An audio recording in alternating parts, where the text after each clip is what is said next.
If you find yourself in a relationship with someone who's made you feel insecure or anxious or even completely invisible, or maybe you find yourself trying to get over this kind of relationship that has impacted your emotional health in a negative way.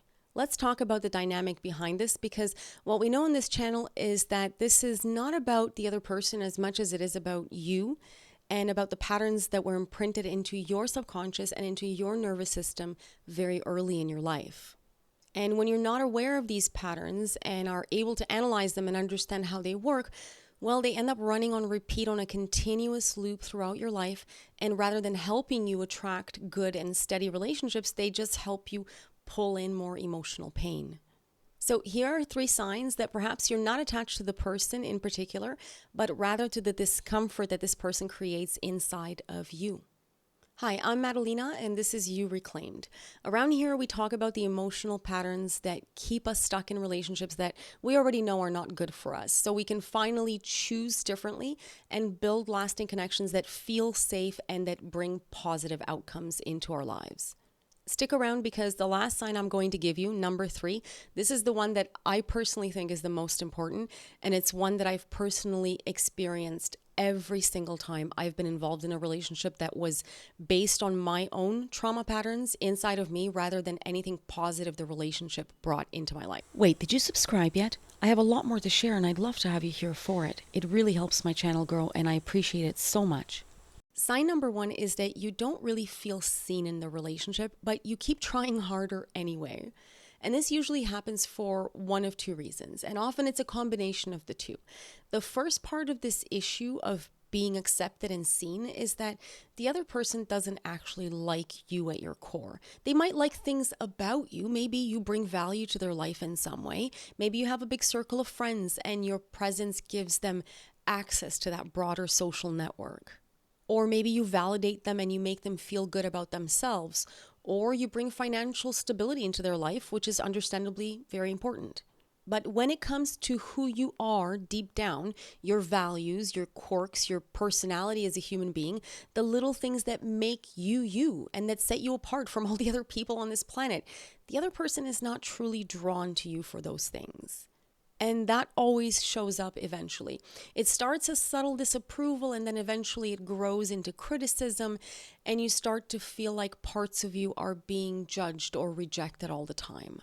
And this is usually quiet at first, but it tends to get louder and louder as time goes by. The second part of this issue is that you don't really feel safe being yourself around them. And that usually means that either you sense, even if they haven't said it out loud, that they wouldn't like the real you anyway, or you're afraid that if you did show who you really are, they would pull away. And sometimes this does come from your own internalized fear of rejection, right? It's not always about the other person.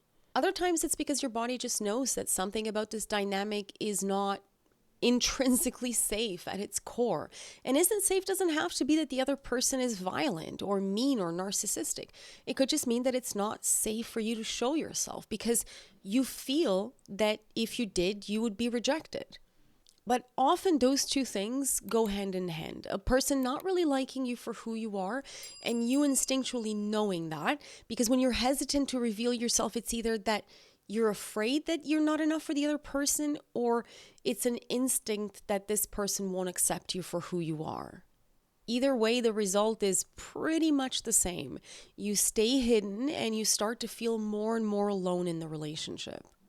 And when this kind of dynamic shows up, here's what happens. You find yourself constantly trying to clarify things to the other person. You're trying to explain what you really meant. You're trying to explain who you are or why you are the way you are or why you like the things you do. You might try to be more calm and more chill and more agreeable, more palatable generally to the other person because you think that maybe then they'll finally get you. Maybe then they'll like you for who you really are at your core. But what happens is that over time, it starts to feel like you're always translating yourself, right? You're translating your personality, you're translating your identity to the other person. You're basically trying to make your insides make sense to someone who just doesn't seem to speak your language. And that's deeply, deeply uncomfortable. And when this happens between two people, in the beginning, it just comes out as little jokes that the other person makes at your expense. And when you try to bring it up, they say, oh, it's just a joke. Don't take it so seriously. Or you're being too sensitive. But it's not that you're being sensitive. It's just the showing of a quiet sort of disapproval that is underneath everything. And it's a disapproval for who you are because the person is not really into you for who you are at your core, right? But the important part is that instead of you seeing these moments as a sign of you being misaligned with this person, you see them as a challenge that you just need to overcome. Like if you just explain yourself better or you react differently, then maybe they would choose you for who you really are. But that's not really communication in a relationship. It's just you trying to play a role that you think the other person wants you to fit into. And you're not building understanding in this way either. All you're doing is you're trying to prove that you're worth the other person's love and attention. And when we're doing that, it feels so bad. Sign number 2 that you're not really attached to the person, but you're attached to the emotional high or low that you get from being with them. This one's a bit hard to admit because it ties directly into our need to be liked and to be loved and to be validated by other people. And no matter how much we heal, how much we find our self-worth, it's difficult to extinguish that need to be validated from the outside completely. Whether you're still in this relationship or you're grieving a relationship that's already over, what you're missing isn't the actual person. It's the moments in which this person made you feel wanted. And chances are that those moments were not consistent. Because if they were, well, you'd still be there. It probably would have felt like a secure relationship that you would have wanted to stay in. That's actually what makes secure relationships so great, that we regularly, consistently feel that we're liked by this other person. But what's more likely is that those feel-good moments were quite rare, that they were interspersed with a lot of disconnection. Maybe the other person shared something really vulnerable one night and it made you feel very close to them. Maybe they told you that you were perfect, or that you were everything to them. And for a second, it made you feel seen because you thought you were being seen and liked for who you are.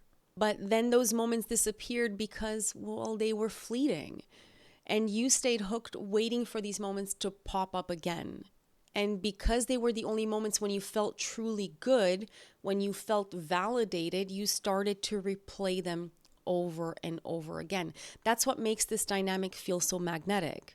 It's the intermittent validation that you get from it. That's what keeps you going. And every once in a while, it gives you just enough to feel like maybe you do matter to this person, but then the feeling disappears.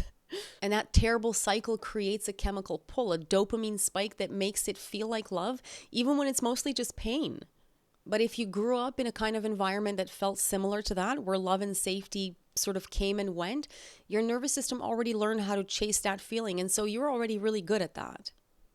So when you miss this person and you miss this person's validation, you're not really missing the person. You're missing the relief that you got from those rare good moments. And that's not love. That's just your nervous system going after that high time and time again. And lastly, we come to sign number 3. And honestly, it's my least favorite one because it's the sign that the relationship has that toxic flavor to it. And it shows up in a way that's very hard to ignore.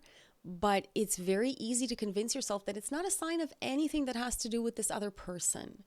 Because when it's happening, it seems like such a disconnected thing that maybe it's just you and it has nothing to do with them.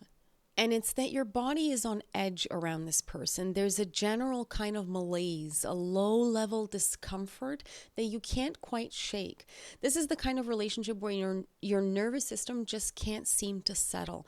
Even when things look okay on the outside, you don't feel grounded around this person. You feel vaguely unwell, disoriented, like something just feels off. And it can come from different things. Sometimes it's because you're not sure where you stand in the relationship, and that makes you second guess everything. Other times it's because you know that this person is not trustworthy and you can't put your trust in them. And this also makes you second guess everything, your tone, your text messages, your role in this person's life. Maybe they're affectionate sometimes, and at other times they're completely withdrawn, or they're present for a few days and then they disappear without explanation. Whatever the details, the outcome is the same. Your body just doesn't feel right. It feels unsettled. The connection doesn't feel stable, and your nervous system picks up on that. In extreme cases of this, I've felt physically sick after spending time with people who just were not right for me. People who at their core made me feel bad. And the realization that this person wasn't always right started in my body, always. And here's where this gets a little bit tricky. If these kinds of physical feelings mirror what you felt in your own childhood, in your earliest relationships with your caregivers, with your parents, your brain won't always register them as bad. Your nervous system just interprets it as a familiar feeling. And when something feels familiar, even if it's painful, you keep wanting more of it and more of it and more of it. That's the loop you get stuck in.